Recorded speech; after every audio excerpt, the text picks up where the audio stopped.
अस्सलाम वालेकुम। मेरा नाम मोहम्मद आसिफ है और तमाम देखने सुनने वालों को इस चैनल पे खुश आमदीद। दोस्तों, आपने सीमा हैदर और सचिन की आशिकी की कहानी तो सुन रखी होगी और इस कहानी की सच्चाई को लेकर आपके जहन में भी कई सवाल पैदा हुए होंगे कि क्या सीमा पाकिस्तान की एजेंट है या फिर वो इंडिया की एजेंट थी जो पाकिस्तान में अपना काम पूरा करने के बाद वापस इंडिया चली गई, या फिर इसके पीछे भी सीमा हैदर का इंडिया जाने का कोई खास मकसद छुपा हुआ है, या फिर ये कि ये एक वाकई सच्चे इश्क की कहानी है। इन सब सवालों के जवाब हम आपको इस वीडियो में देने वाले हैं, इसीलिए इस वीडियो को एंड तक लाजमी देखिएगा। मगर इस वाक़े की मज़ीद तफसीलात से पहले आपसे गुजारिश है कि इस वीडियो को लाइक और चैनल को सब्सक्राइब कर लें ताकि आपको हमारी नई आने वाली वीडियो सबसे पहले मिल सके।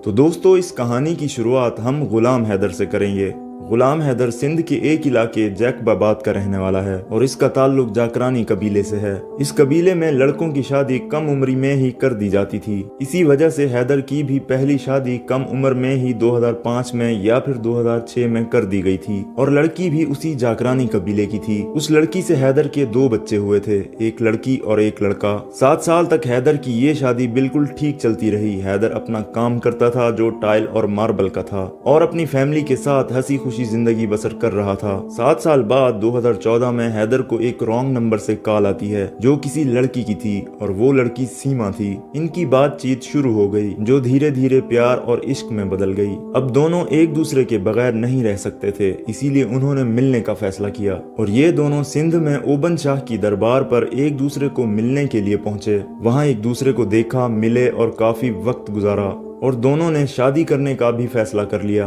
मगर सीमा की एक शर्त थी कि मैं तुमसे तब शादी करूंगी जब तुम अपनी पहली बीवी को तलाक दे दोगे। और हैदर भी सीमा के प्यार में पागल हो चुका था और उसने भी सीमा को पाने की खातिर अपनी पहली बीवी को तलाक दे दी और 2014 में ही दोनों ने शादी कर ली। शादी के बाद वो चंद महीने जैकबाबाद में रहे और उसके बाद वो कराची चले आए और कराची में ही रहने लगे। वक्त गुजरता गया और उनकी शादी को 5 साल बीत गए और 5 सालों में एक के बाद एक सीमा ने 3 बच्चे पैदा किए और अब साल आया 2019 का। इस साल भी सीमा प्रेग्नेंट हो गई, मगर सीमा ने हैदर को बोला कि पाकिस्तान में रहकर हमारा कुछ नहीं हो सकता, इसीलिए तुम पाकिस्तान से बाहर किसी दूसरे मुल्क जाओ ताकि हम कुछ ज्यादा कमा सकें और एक अच्छी जिंदगी गुजार सकें। सीमा ने कुछ पैसे बचा के रखे हुए थे जिनसे हैदर का सऊदी अरब का वीजा और टिकट हो गई और हैदर 2019 में ही सऊदी अरब चला गया। हैदर के जाने के बाद क्योंकि सीमा प्रेग्नेंट थी तो उसको मजीद चौथा बच्चा पैदा हुआ। हैदर को सऊदीया गए हुए 1 साल हो चुका था और 2020 में ही सीमा ने पबजी गेम खेलना शुरू कर दी, जहां उसको 2020 में ही पबजी लाइव में एक लड़का मिलता है जिसका नाम सचिन था और 10-15 दिनों तक पबजी पे बात करने के बाद उन्होंने एक दूसरे को अपने व्हाट्सएप नंबर दिए और वहां पर दोनों ने एक दूसरे से बातचीत करना शुरू कर दी। सचिन एक दुकान पे काम करता था जहां उसको माहाना के 6,000 रुपए मिलते थे, जबकि सीमा का शौहर हैदर हर महीने सीमा के पास घर के खर्चे और बच्चों के स्कूल की फीस के लिए 70 से 80 हजार रुपए भेजता था। तो सीमा और सचिन की ये बातचीत कब प्यार में बदल गई पता ही नहीं चला। इस तरह सीमा को शौहर के होते हुए एक दूसरे मर्द जिसका मुल्क अलग था, मजहब अलग था, एक हिंदू लड़के सचिन से इश्क हो गया और सीमा सचिन के प्यार में इतना पागल हो गई थी कि सीमा ने सचिन से मिलने का फैसला किया और सीमा 10 मार्च 2023 को पाकिस्तान से दुबई से नेपाल चली गई और वहां इंडिया से सचिन भी 10 मार्च को नेपाल पहुंच गया था। ये दोनों 10 मार्च से लेकर 17 मार्च तक नेपाल काठमांडू में एक साथ रहे और 17 मार्च को सीमा वापस पाकिस्तान चली गई और वहां पर उसने अपना मकान बेचा जो उसने हैदर की 3 साल की कमाई के पैसों से लिया हुआ था। और सीमा ने 2 कमेटियां भी डाली हुई थी जो 1-1 लाख की थी, यानी सीमा के पास 14 लाख तक पैसे मौजूद थे। ये सारे पैसे जमा करने के 1 महीने बाद अपने 4 बच्चों को लेकर सीमा 11 मई 2023 को नेपाल काठमांडू से होती हुई इंडिया में गैर कानूनी तौर पर दाखिल हो गई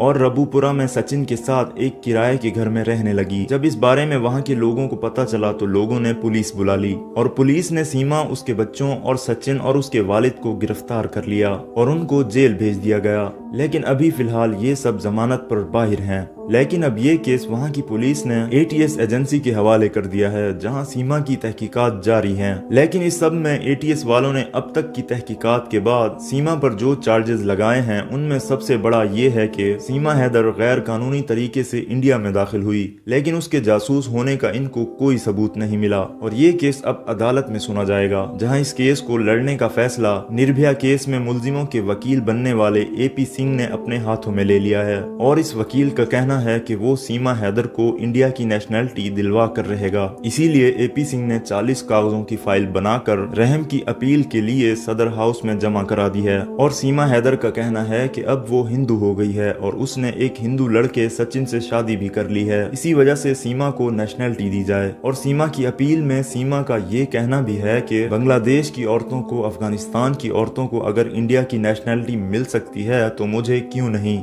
और उसने अक्षय कुमार और आलिया भट्ट की मिसाल भी दी है कि इन लोगों के पास भी गैर मुल्की पासपोर्ट होने के बावजूद भी अगर इंडिया की नेशनैलिटी मिल सकती है तो मुझे क्यों नहीं। अब सीमा हैदर को नेशनैलिटी मिलती है या नहीं ये तो हमें 1 से 2 मंथ में पता चल जाएगा। और दूसरी तरफ पाकिस्तान में कुछ लोग ये कह रहे हैं कि सीमा हैदर पाकिस्तान की नहीं इंडिया की जासूस थी, वो आई, अपना काम किया और अब वो यहाँ से वापस इंडिया चली गई। लेकिन इस बात को गुलाम हैदर ने बिल्कुल ही मानने से इनकार कर दिया है और हैदर का कहना है कि सीमा पाकिस्तान में पैदा हुई, उसकी सारी फैमिली यहीं पाकिस्तान सिंध में रहती है और वो कोई इंडिया की जासूस नहीं बल्कि मेरी बीवी है जिसको वर्गलाया गया है। और अगर वो वापस आ गई तो मैं उसको अपनाने के लिए भी तैयार हूँ, क्योंकि मैं अब भी सीमा से बहुत मोहब्बत करता हूँ। मगर दोस्तों, अगर इस्लाम की नज़र से देखा जाए तो सीमा अब मुसलमान नहीं रही, मुर्तद हो गई है। यानी अब सीमा का गुलाम हैदर से निकाह भी टूट चुका है। सीमा वापस आए या ना आए इससे फर्क नहीं पड़ता, मगर उन 4 मासूम बच्चों को हर हाल में वापस लाया जाए, क्योंकि अगर वो वहाँ रहे तो सीमा की तरह वो भी हिंदू बन जाएंगे। इसीलिए हमारी पाकिस्तानी हुकूमत से अपील है कि उन 4 मासूम बच्चों को वापस पाकिस्तान में लाया जाए